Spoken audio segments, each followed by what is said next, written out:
हमारे वीडियोस देखने के लिए सर्च कीजिए द सोशल ट्रिगर, इसे सब्सक्राइब करें और बेल आइकन भी जरूर दबाएं।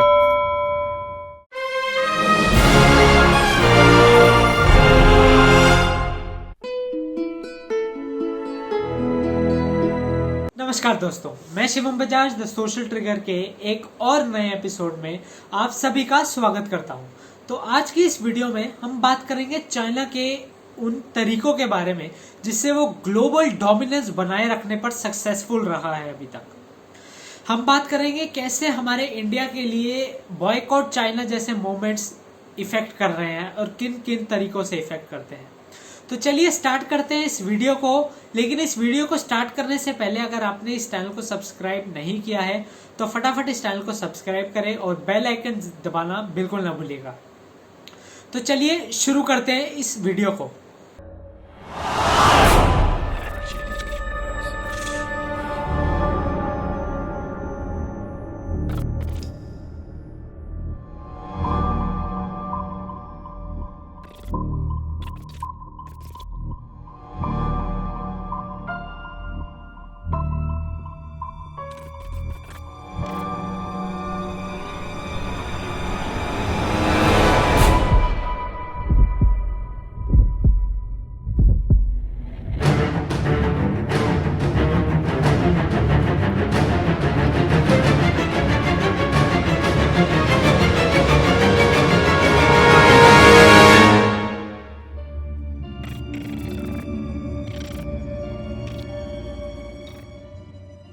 बॉयकॉट चाइना सेंटिमेंट इंडिया में चाइना और इंडिया के फेस ऑफ के बाद शुरू हुई, जिसने काफी ज्यादा ट्रैक्शन और मोमेंटम घेरा।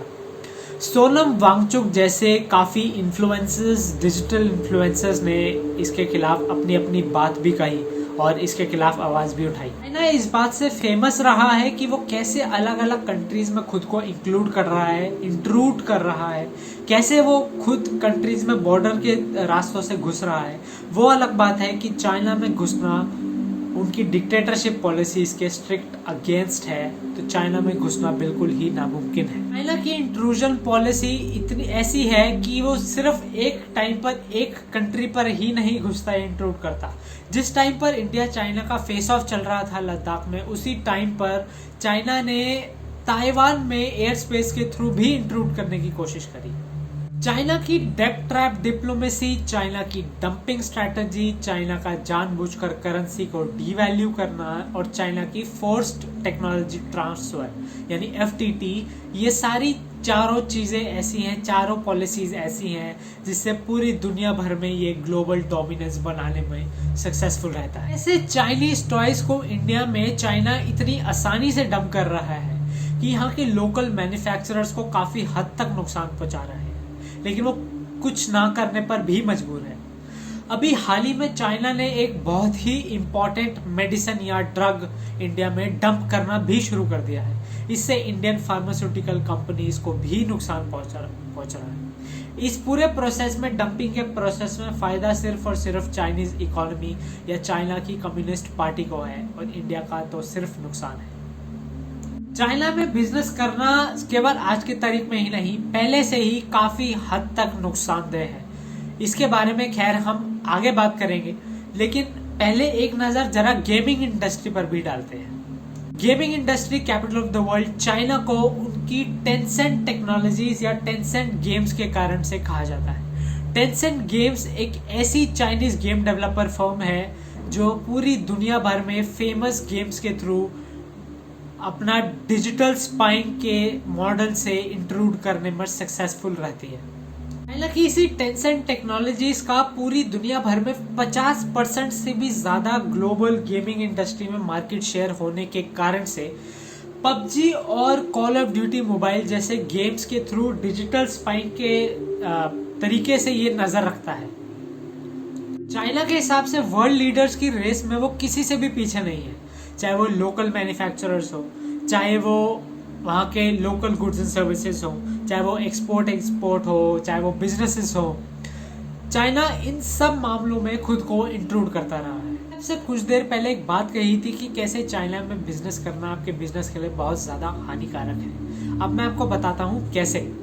पहला है फोर्स टेक्नोलॉजी ट्रांसफर, मतलब अगर आपको अपना बिजनेस चाइना में करना है तो अपनी टेक्नोलॉजी को फोर्सफुली चाइना को ट्रांसफर करना पड़ेगा। दूसरा है चाइनीज वैल्यूज और ट्रेडिशंस को कंपल्सरीली फॉलो करना। अब चाइना की डेब्ट ट्रैप डिप्लोमेसी के बारे में अगर हम बात करें तो डेब्ट ट्रैप मतलब लोन देकर फंसाना। ये डिप्लोमेसी चाइना की सबसे बड़ी स्ट्रैटेजी रही है कि कैसे आउटर स्पेसेस और कंट्रीज में अपना हक जमाया जाए और बड़े बड़े इन्वेस्टमेंट्स सिर्फ और सिर्फ अंडर डेवलप्ड नेशंस में की जाए ताकि केवल और केवल मिलिट्री रीजंस की वजह से वो इन एरियाज पर अपना कंट्रोल जमा सके और अपने बेसिस भी बना सके।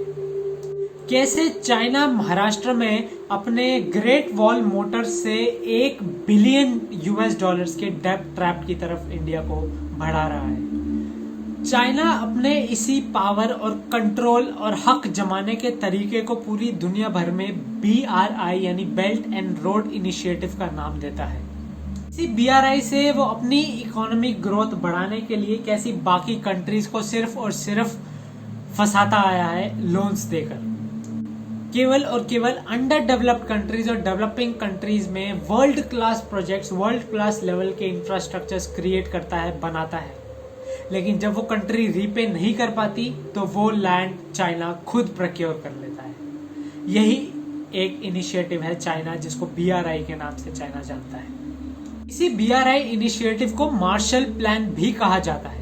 आप जानते हैं इस BRI यानी मार्शल प्लान के में 4/5 जो बजटरी एलोकेशन है वो सिर्फ और सिर्फ अंडर डेवलप्ड और डेवलपिंग कंट्रीज के लिए है। उदाहरण के तौर पर अफ्रीका में ही $6.4 बिलियन का पोर्ट ऑफ मोम्बासा जो चाइनीज फंडेड प्रोजेक्ट था, अब रीपे ना करने की वजह से पूरा का पूरा चाइनीज गवर्नमेंट के पास जा चुका है। Nigeria, Zambia, Republic of Congo, Egypt, यहाँ तक कि लैटिन अमेरिका और एशिया के श्रीलंका, इंडोनेशिया, मलेशिया भी चाइना के इसी डेब्ट ट्रैप में फंस चुके हैं। श्रीलंका का मंगमपुरा पोर्ट जो कि $361 मिलियन में बना प्रोजेक्ट 85% चाइनीज फंडेड है, लेकिन अब 99 इयर्स की लीज पीरियड के लिए चाइना के पास जा चुका है, सिर्फ और सिर्फ नॉन पेमेंट की वजह से। लेकिन चाइना खुद को सिर्फ और इकोनॉमी के मामले में ही नहीं, इंफ्रास्ट्रक्चर के मामले में नहीं, बल्कि बिजनेस के मामले में भी खुद को नंबर 1 कहता है। Amazon के आइडिया को कॉपी करके चाइना का अपना खुद का अलीबाबा और क्लब फैक्ट्री, गूगल जैसा बाइडू, कम्युनिकेशंस के लिए खुद का व्हाट्सएप जैसा वीचैट, चाइना की स्ट्रिक्ट डिक्टेटरशिप में बिलीव करने वाली कम्युनिस्ट पार्टी ऑफ चाइना की पॉलिसीज ही है कि वो इतना ज्यादा इंट्रूजन में घुसने पर विश्वास करती हैं कंट्रीज में, इकोनॉमीज में, डिजिटल स्पाइंग करती हैं, लेकिन उनको पकड़ने वाला कोई नहीं है क्योंकि वो खुद इन सबको बढ़ावा देती है। कहीं ना कहीं उनको यह भी लगता है कि अगर व्हाट्सएप, फेसबुक जैसे फ्री कम्युनिकेशंस फ्रीली चाइना में अवेलेबल हो जाए तो कम्युनिस्ट पार्टी ऑफ चाइना की सरकार भी गिर सकती है। तो इसी रीजन की वजह से शायद ये टेक्नोलॉजीज का चाइना में एंट्री है ही नहीं। Zomato, Snapdeal, Big Basket, Paytm, Ola, Swiggy, ये तो थी कुछ कंपनीज इंडिया में जिनकी चाइनीज इन्वेस्टमेंट्स और मेजरली अलीबाबा के थ्रू इन्वेस्टमेंट्स हैं। क्या आप जानते हैं इसी इन्वेस्टमेंट्स को लेकर FDI चाइना का यहाँ पर $6.2 बिलियन का है। ऐसे में सवाल सिर्फ इतना ही बनता है कि इस बॉयकॉट चाइना जैसे सेंटीमेंट में किस हद तक इन होम ग्रोन कंपनीज को, जिसको आप और मैं इतना ज्यादा इस्तेमाल करते हैं, किस हद तक डिस्टर्ब कर सकती है। पहले जहां मैंने आपसे डंपिंग के बारे में बात करी, ऐसे में अगर एंटी डंपिंग टैक्स जो कि एक टैक्सेशन पॉलिसी के बारे में पहले भी बात की गई थी, ऐसे में अगर ये एंटी डंपिंग टैक्स लगाया जाता है, बढ़ाया भी जाता है, तो ऐसे में शायद हम चाइनीज कंपनीज की डंपिंग इंडिया में रोक सकते हैं काफी हद तक। क्योंकि ऐसे में हमने तो अपने एप्स फोन्स में से डिलीट कर दिया या फोन चेंज कर लिए, लेकिन चाइना जो पूरी दुनिया भर में एक गेम खेल रहा है, बड़ी गेम खेल रहा है, उसका क्या होगा दोस्तों? हमें जरूरत है इकोनॉमिक डिस्टेंसिंग की। जी हाँ, इकोनॉमिक डिस्टेंसिंग मतलब नॉन एसेंशियल गुड्स को बिल्कुल एक तरीके से रोक देना चाइना से, जिसे वो हमारी कंट्री में डंप ना कर सके। क्या आप जानते हैं दोस्तों, यही नॉन एसेंशियल गुड्स 60% की अकाउंटेंस रखते हैं पूरे ट्रेड में।